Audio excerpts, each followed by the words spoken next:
Assalamualaikum warahmatullahi wabarakatuh. Alhamdulillahirabbil alamin wassalatu wassalamu ala asrofil anbiya'i wal mursalin wa ala alihi washabbihi ajmain amma ba'du.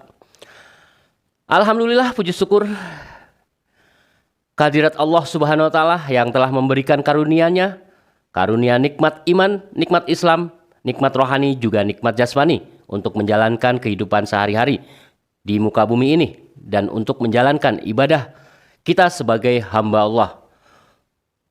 Salawat serta salam tetap kita curahkan kepada baginda Nabi besar kita Muhammad Sallallahu Alaihi Wasallam. Semoga kita semua dapat syafaat dari beliau dan semoga kita diakui sebagai umatnya. Yang menonton video ini saya doakan semoga dimurahkan rizkinya, panjang umur, serta dimudahkan segala urusannya dalam melaksanakan tugas sehari-hari.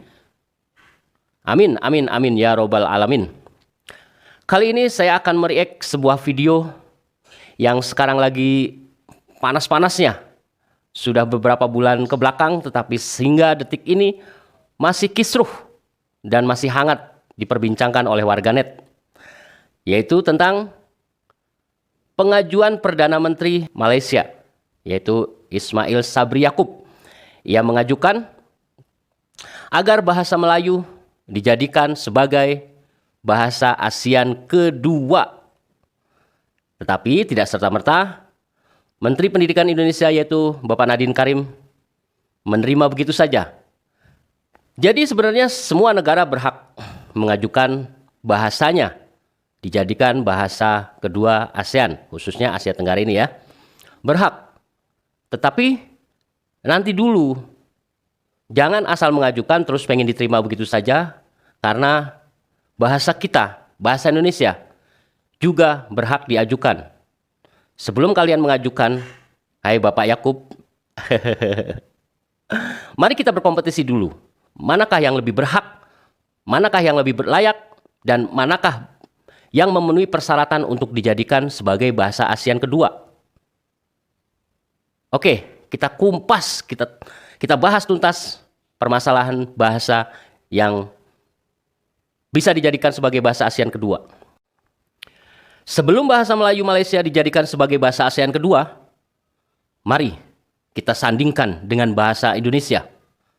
Manakah yang lebih layak untuk dijadikan bahasa ASEAN kedua? Kita lihat. Pertama dari kosakata. Bahasa Indonesia mempunyai 280.000 lebih kosakata. Sementara bahasa Malaysia hanya memiliki 28.000 kosakata. Untuk kosakata, Indonesia lebih layak, lebih memenuhi syarat untuk dijadikan bahasa ASEAN kedua. Yang kedua, penutur. Bahasa Indonesia lebih banyak penutur di dunia ini, di muka bumi ini. Ada 300.000 jiwa yang menutur bahasa Indonesia, baik di dalam negeri maupun di luar negeri. Sementara Malaysia,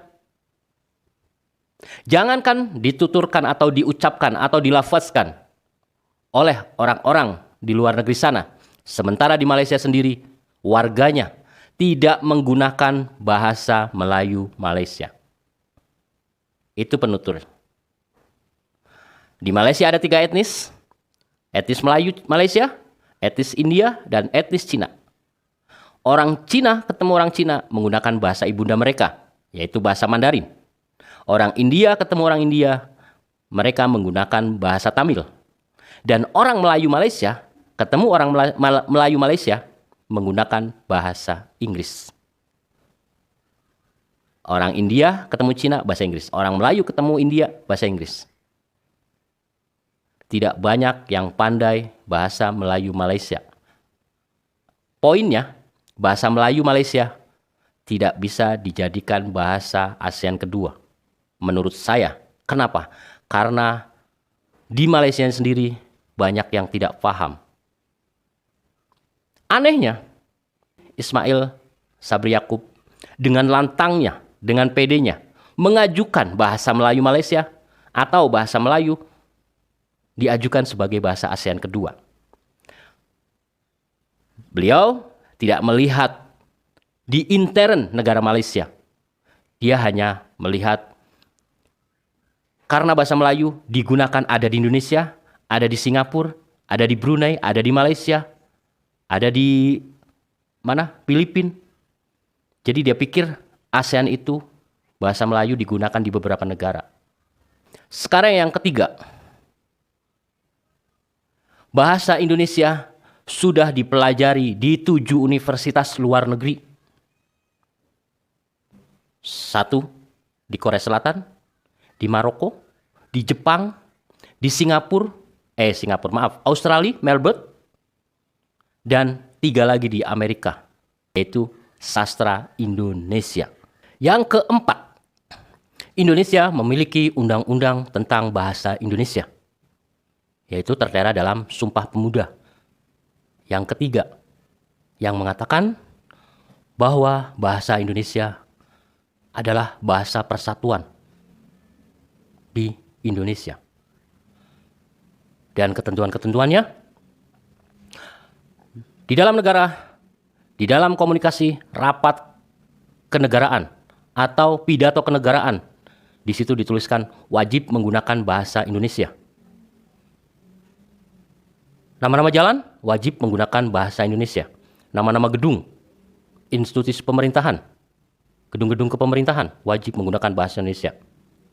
Tidak bisa dengan menggunakan bahasa-bahasa asing atau bahasa Inggris.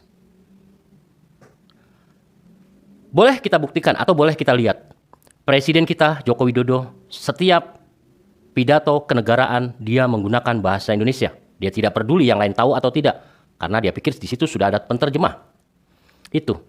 Tetapi bukan Bapak Jokowi atau Presiden kita tidak bisa bahasa Inggris. Mereka bisa, boleh kita lihat setiap dia berbincang dengan kepala-kepala negara di luar negeri, dia dengan santainya, dia dengan enjoy, dia berbahasa Inggris, dia ngobrol dengan, dia bisa.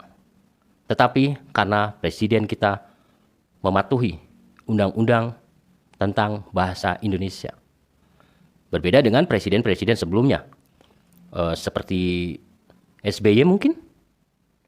Waktu itu saya sempat bangga bahwa Presiden Indonesia, hebat ya, bahasa Inggrisnya hebat, lantang, berpidato di depan forum, di depan berbagai macam kepala negara, berbagai macam presiden, dia menggunakan bahasa Inggris, hebat sekali presiden kita itu. Tetapi ternyata itu sudah melanggar undang-undang Indonesia. Dan sebenarnya di situ ada ketentuan hukumnya. Maaf ya kalau saya salah, mohon koreksi. Seorang presiden tidak diperkenankan berpidato di depan kepala negara luar negeri menggunakan bahasa Inggris. Harus dan wajib menggunakan bahasa Indonesia. Itu. Jadi bagaimana menurut kalian? Kalian nilai sendiri. Silakan kalau ada yang salah komentar di bawah ini. Bantah saya. Tapi sebelum bantah, lihat dulu bukti-buktinya. Kenapa tidak dipakai dengan bahasa asli orang Indonesia? Contoh misal bahasa Jawa atau bahasa Sunda atau bahasa Bugis atau bahasa Karo atau bahasa, dan banyak bahasa-bahasa asli Indonesia ini. Tetapi itulah hebatnya Bung Karno dan teman-teman yang lain pada masa itu. Kalau memang waktu itu di zaman itu dipakai dengan menggunakan bahasa Jawa, sedangkan Indonesia itu berdiri dari berbagai macam suku, ras, budaya dan berbagai macam pulau-pulau di Indonesia. Mereka sadar betul dan beliau tahu betul bahwa tidak bisa dipakai dalam satu bahasa daerah yang untuk dijadikan bahasa Indonesia. Karena Indonesia bukan terdiri dari suku Jawa. Indonesia terdiri dari berbagai macam etnis, berbagai macam ras, berbagai macam suku. Itu cerdasnya. Sedangkan bahasa Melayu dari Melayu Malaysia ya, konteks Melayu Malaysia. Sedangkan bahasa Melayu Malaysia dari zaman setelah merdeka, Malaysia sudah diperkenalkan dengan bahasa-bahasa Inggris. Yang sampai detik ini akhirnya Malaysia mengalami penyesalan yang sangat besar. Dan yang paling unik dan paling aneh menurut saya, di satu parlemen Malaysia, khususnya di dalam rapat kabinet, bahkan sampai ada yang menggunakan penterjemah bahasa Melayu. sekelas menteri ada yang nggak pandai bahasa Melayu Malaysia. Menurut saya aneh. Jadi untuk bahasa Malaysia menurut saya, kalau salah mohon koreksi. Menurut saya Malaysia tidak punya jati diri bahasa. Oke, untuk memperjelas tentang pengajuan bahasa Melayu dijadikan sebagai bahasa ASEAN kedua yang diajukan oleh Perdana Menteri Malaysia yaitu Bapak Datuk Ismail Sabri Yaakob. Mari kita tonton video berikut biar nggak gagal paham. Ini statement dari Profesor Malaysia. Mari kita saksikan bersama. Ini saya tonton atau saya buka dari channel Sinar Harian. Bantu subscribe ya, bantu subscribe di channel Sinar Harian. Jom, let's go Markitmon. Mari kita kemon. Secara peribadilah. Ya. Pertama-tamanya kita perlu memperkasakan bahasa Melayu itu di dalam negara kita terlebih itu yang tadi saya bilang di awal ya. Kita ingin menyebarluaskannya ke tempat-tempat di luar Malaysia. Betul. Ya, secara peribadi itulah pegangan saya. Bahawa dengan izin charity begins at home. Ya. Maknanya apa-apa yang baik tentang bahasa Melayu itu sepatutnya bermula di dalam negara kita terlebih dahulu, iaitu kita mementingkannya, kita memantapkannya dan segala macam yang lain. Tetapi dikuasai dulu di dalam negeri baru kita tidak ada legasi kan gitu ya? Bahasa Melayu semasa. Ya, selalu kita berwacana ataupun naratif kita bahasa Melayu adalah lingua franca. Pada abad ke-16 bahasa Melayu penting. Itu legasi lampau. Ya, betul. Yang tidak ada lagi sekarang. Dan bukan kita tidak ada. Selepas merdeka kita membina legasi baru. Tetapi kita juga yang meruntuhkannya. Antaranya PPSMI dan segala macam. Sebentar ya. Tetapi itu yang tadi saya bilang. Sejak Malaysia setelah merdeka, warga Malaysia sudah diperkenalkan dengan bahasa Inggris. Yang akhirnya bahasa Melayunya, yaitu tadi seperti beliau bilang, itulah runtuhnya bahasa Melayu. Oke, kita lanjut ya. Di Indonesia, legasi itu, yang lampau itu, ya kita semua bercakap tentang apa legasi lampau. Tetapi setelah mereka merdeka, malah sebelum mereka merdeka lagi, iaitu pada tahun 1928, mereka sudah mencipta, dicanangkan bahasa Indonesia sebagai bahasa yang akan menyatu padukan rakyat Indonesia apabila merdeka nanti. Jadi, dan setelah mereka merdeka pada tahun 45, legasi itu sampai hari ini bertambah kuat semakin hari.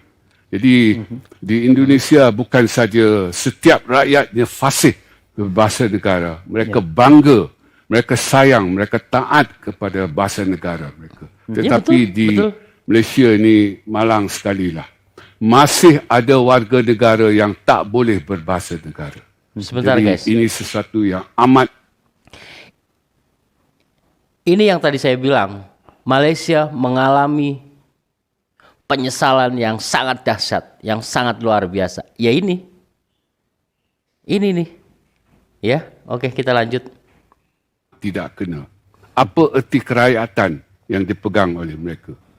Jadi saya kira kita harus selesaikan masalah di dalam negara terlebih dahulu sebelum kita mau menyebarluaskan bahasa Melayu itu ke tempat-tempat lain. Saya kira selagi di dalam negara kita itu bahasa Melayu tak dihormati oleh anak watannya sendiri, saya kira agak sukarlah untuk orang-orang luar ingin menghormati bahasa Melayu versi kita. Oke. Kurang lebih seperti itu ya. Seperti yang saya tadi bilang di awal tadi, Jadi sebelum dituturkan atau sebelum diperkenalkan di luar negara, kata orang Malaysia, kalau kata orang Indonesia di luar negeri, di dalam negerinya sendiri dikuasai dulu, dipahami dulu, dan warganya sudah pandai dan semua sudah menggunakan bahasa itu sendiri atau belum. Kalau memang belum, apalagi banyak yang tidak tahu, tak elok untuk dijadikan sebagai bahasa ASEAN kedua. Oke, dari saya itu saja. Jika penuturan saya kurang pas dan banyak penyimpangan atau mungkin yang tidak sesuai fakta-fakta, mohon maaf. Ini hanya reaction saya pribadi. Terima kasih. Waalaikumsalam warahmatullahi wabarakatuh.